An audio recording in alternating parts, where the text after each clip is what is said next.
How are you, Bill? What brings you back to Washington?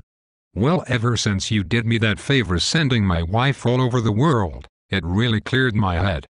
You always know how to make people laugh, Bill. Anyway, Bill, what can I do for you?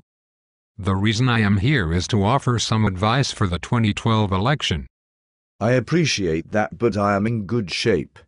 We have the ground operation already started. We are killing terrorists without having to ask them questions or put them in Guantanamo Bay. There are nearly 50 million people on food stamps, which will equal votes, and we are going to spend $1 billion on the campaign. It is a winning strategy. Listen, the poll numbers do not look good. Nearly half the country has already decided that they are going to vote Republican no matter what. You have to get this economy going soon. Work with the Republicans to get something going. But those Republicans are fighting me at every step. They won't let me change the country, even though I told them I was going to do that. You are moving too fast for them. We call ourselves progressives because we work slowly to change the country. If you move too fast, it will be obvious what our goals are. There is no time for that.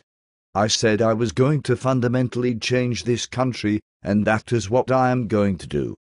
But the reason we move slowly, progressively, is because the economy stalls every time we act. We need to see the recovery before we make the next move. It is the only way to win a second term.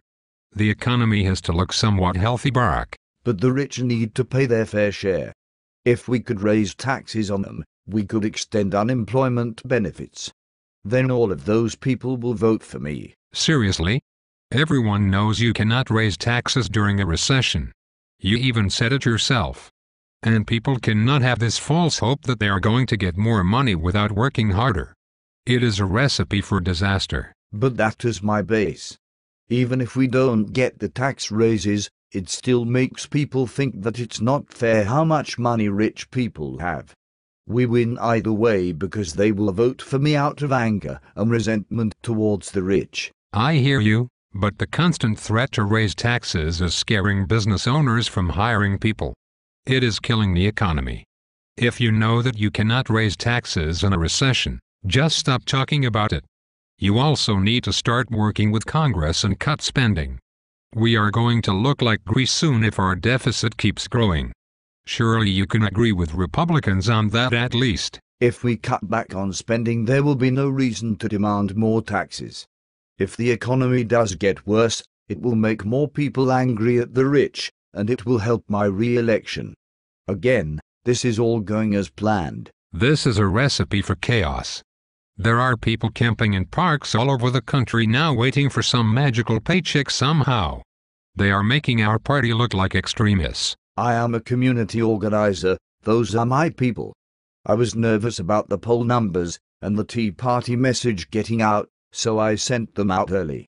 They will occupy the country until we get our way. So your plan is to say that if we don't redistribute the wealth soon, that the people in the streets are going to cause more chaos? Yeah, pretty much. Listen, you have to get these people to go home. They are going to make you look like one of those far-left loonies if you don't stand up to them. You are wrong, Bill. If I can get 99% of the people to focus their anger on the rich rather than me, I will have plenty of voters. Oh dear God, help us.